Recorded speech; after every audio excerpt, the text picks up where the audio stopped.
आसमान में अचानक एक रहस्यमयी रोशनी चमके तो दिमाग में सबसे पहला ख्याल क्या आता है? आज के इस विश्लेषण में हम ठीक ऐसी ही एक घटना पर बात करने वाले हैं। 8 मई की शाम भारत के पूर्वी तट और बांग्लादेश के आसमान में अचानक एक बेहद रोचक लॉन्च देखा गया। और सबसे अजीब बात, इसकी कोई पहले से घोषणा नहीं हुई थी। जिसने भी इस रोशनी को देखा वो बस हैरान रह गया। ये सच में एक ऐसी घटना थी जिसने सीधे तौर पर सबके दिमाग में कई सवाल खड़े कर दिए। उस रात सोशल मीडिया पर जो सबसे ज्यादा चर्चा में रहा वो इस स्टेटमेंट से बिल्कुल साफ समझ आता है। एक चमकता हुआ धूमकेतु जैसा ऑब्जेक्ट जिसकी एक लंबी घूमती हुई नारंगी और सफेद पूंछ थी। दरअसल इसको ट्वाइलाइट इफेक्ट कहते हैं। होता क्या है कि आसमान के अंधेरे में जब एक मिसाइल का एग्जॉस्ट डूबते सूरज की आखिरी किरणों को पकड़ लेता है तो वो बिल्कुल चमक उठता है।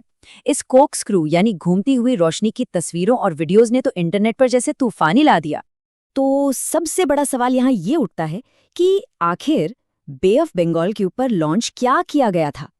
देखिए, जब भी कोई आम मिसाइल टेस्ट होता है तो उसकी घोषणा पहले से ही कर दी जाती है, लेकिन ओडिशा के अब्दुल कलाम आइलैंड से हुई इस विशाल लॉन्च के बाद पूरी तरह से खामोशी छाई रही, बिल्कुल सन्नाटा। और यही सन्नाटा इस घटना को और भी ज्यादा रहस्यमय बनाता है। आखिर ऐसी कौन सी चीज थी जिसे इतनी बड़ी तादाद में लोगों ने देखा, लेकिन आधिकारिक तौर पर किसी ने एक शब्द नहीं कहा? चलिए अब इसकी थोड़ी गहराई में जाते हैं। इस रहस्य को सुलझाने के लिए हमारा पहला और सबसे बड़ा सुराग हवा में लगाई गई पाबंदियों यानी एयर स्पेस रिस्ट्रिक्शंस में छिपा है। इसे समझने के लिए नोटम को समझना बहुत जरूरी है। नोटम यानी नोटिस टू एयरमैन। असल में ये पायलट्स को दी जाने वाली एक आधिकारिक चेतावनी होती है। इसका मकसद होता है कि किसी भी संवेदनशील मिलिट्री या स्पेस ऑपरेशन के दौरान उस हिस्से के आसमान को बिल्कुल खाली रखा जा सके ताकि किसी की सुरक्षा को कोई खतरा न हो। इस एरोस्पेस रहस्य को सुलझाने के लिए ये नोटम अलर्ट एक बहुत ही अहम ओपन सोर्स सबूत है। अब जरा इन आंकड़ों पर ध्यान देते हैं। हाल ही में हुए बाकी टेस्ट के मुकाबले 8 मई का नोटम कॉरिडोर बिल्कुल विशाल था। जैसे ताराग्लाइड वेपन का कॉरिडोर करीब 100 किलोमीटर था, एलआर एशम फेज 2 का 1180 किलोमीटर।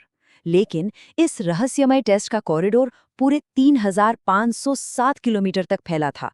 मतलब ये बे ऑफ बंगाल में अंतर्राष्ट्रीय शिपिंग लेन्स को बिना प्रभावित किए अधिकतम सुरक्षित दूरी है जहां तक रिस्ट्रिक्शन लगाया जा सकता है। और जाहिर है इतनी लंबी दूरी किसी आम तकनीक की तरफ इशारा नहीं करती। तो इस विशाल फ्लाइट कॉरिडोर को देखने के बाद हमारा पहला बड़ा सस्पेक्ट निकल कर आता है अग्नि वी इंटरकॉन्टिनेंटल बैलिस्टिक मिसाइल यानी आईसीबीएम। ये एक 4 स्टेज वाली लंबी दूरी की मिसाइल है जिसकी डिफेंस सर्कल्स में काफी लंबा समय से चर्चा हो रही है। यहाँ सबसे अहम मुद्दा यह है कि इस आकार की मिसाइल को जो चीज़ सबसे ज्यादा खतरनाक बनाती है वो है एमआईआरवी तकनीक। एमआईआरवी का मतलब है एक ही मिसाइल का अपने साथ कई छोटे न्यूक्लियर वॉरहेड्स ले जाना और उन्हें अलग अलग टारगेट्स पर सटीक तरीके से गिराना। ये एक सच्चा गेम चेंजर है जिसे किसी भी advanced anti ballistic missile defence system पर भारी पड़ने और उसे भेदने के लिए डिज़ाइन किया गया है। और ये डेटा बहुत ही बेहतरीन तरीके से दिखाता है कि ऐसी लिमिट ब्रेकिंग रेंज हासिल करने के पीछे कितनी एडवांस्ड मटेरियल साइंस शामिल है, जैसे T700 कार्बन फाइबर और इपॉक्सिन रेजिन का इस्तेमाल, जिससे मिसाइल के वजन में 20% की कमी आ जाती है। ज्यादा थ्रस्ट के लिए कॉम्पोजिट सॉलिड प्रोपेलेंट, साथ ही भारत में बना Vikram 3201 space grade micro processor और ऐसी ultra high temperature ceramic shields जो अत्यधिक तापमान आराम से झेल लें। सबसे बड़ी बात, इसमें 10 से 12 एमआईआरवीज ले जाने की क्षमता बताई जाती है। ये सब मिलकर मिसाइल तकनीक को एक बिल्कुल नए लेवल पर ले जाते हैं। और इन सब चीजों का नतीजा निकलता है इस एक नंबर पर, 12,000 किलोमीटर अग्नि 5 की अनुमानित अधिकतम रेंज बताई जाती है। दरअसल ये ध्यान देने वाली बात है कि ये रेंज इतनी ज्यादा है कि मिसाइल की क्षमता सिर्फ आसपास के क्षेत्र तक सीमित नहीं रहती, बल्कि ये एक ग्लोबल स्ट्राइक कैपेबिलिटी दे देती है। मतलब पूरी दुनिया में कहीं भी प्रहार करने की ताकत। लेकिन जैसा कि हर अच्छे रहस्य में होता है, एक दूसरी थ्योरी भी है। आसमान में बनने वाला वो घूमता हुआ धुआं किसी बिल्कुल ही अलग तकनीक की तरफ इशारा कर सकता है। ये है हमारा दूसरा सस्पेक्ट, प्रोजेक्ट ध्वनि के तहत बन रही हाइपरसोनिक ग्लाइड तकनीक। अब इसमें जो बात सबसे ज्यादा रोचक है वो ये कि यहाँ दो बिल्कुल अलग तकनीकों की फिजिक्स काम करती है। एक तरफ है बैलिस्टिक ट्रेजेक्ट्री, जो स्पेस में एक ऊंचा आंक बनाती है और वापस आते वक्त मक 24 तक की रफ्तार पकड़ती है, पर इसमें आखिरी समय में मुड़ने की क्षमता थोड़ी कम होती है। दूसरी तरफ है हाइपरसोनिक ग्लाइड।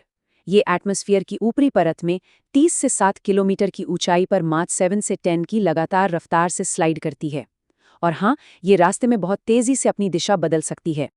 असल में प्रोजेक्ट ध्वनि एक ऐसे विंग्ड ग्लाइड बॉडी व्हीकल को बनाने का प्रोजेक्ट है जो 6000 से 10,000 किलोमीटर तक का सफर आराम से तय कर सके, और वो भी ट्रेडिशनल अर्ली वार्निंग रेडार की पकड़ में आए बिना।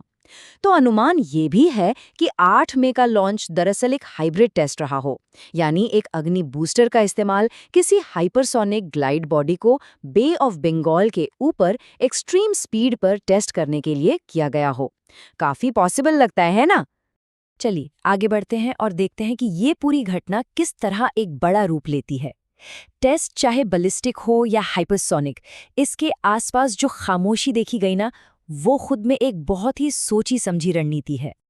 अब यहाँ ध्यान देने वाली बात यह है कि इस लॉन्च से ठीक पहले रूलिंग पार्टी के एक सोशल मीडिया पोस्ट में खुले तौर पर लिखा गया था कि अग्नि 6 इतिहास रचने के लिए तैयार है, जो हमें दुनिया के सबसे शक्तिशाली देशों की कतार में खड़ा करेगा। एक तरफ हमारे पास ये संकेत थे और डीआरडीओ की तरफ से तकनीकी तैयारियों के बयान भी थे, पर दूसरी तरफ जब लॉन्च असल में हुआ तो आधिकारिक तौर पर एकदम चुप्पी साध ली गई। इस चुप्पी को ऐसे ही नहीं रखा गया है, इसे स्ट्रैटेजी ऑफ एम्बिग्यूटी यानी अस्पष्टता की रणनीति कहा जाता है। असल रेंज और पेलोड की जानकारी ना देने से सामरिक डर यानी साइकोलॉजिकल डिटरेंस और बढ़ जाता है। ये एडवर्सरीज को सबसे बुरे हालात यानी वर्स्ट केस सिनेरियोज के लिए योजना बनाने पर मजबूर कर देता है। और एक दिलचस्प बात यह है कि खुले आसमान में ऐसी बेजोड़ तकनीक का प्रदर्शन करना, जिसे सबने देखा पर कंफर्म किसी ने नहीं किया, ये रीजनल डिफेंस नेटवर्क्स की प्लानिंग को काफी उलझा देता है। बिना एक शब्द कहे ये अपने आप में एक बहुत बड़ा संदेश है। तो आखिर में ये सब हमें एक बहुत ही बड़े सवाल पर लाकर खड़ा कर देता है। जब मिसाइल क्षमता क्षेत्रीय रक्षा से आगे बढ़कर पूरी दुनिया में प्रहार करने की ताकत हासिल कर रही है, तो ये नया सामरिक बदलाव आने वाले समय में अंतर्राष्ट्रीय सुरक्षा और डिटरेंस के नए दौर को आखिर किस तरह आकार देगा।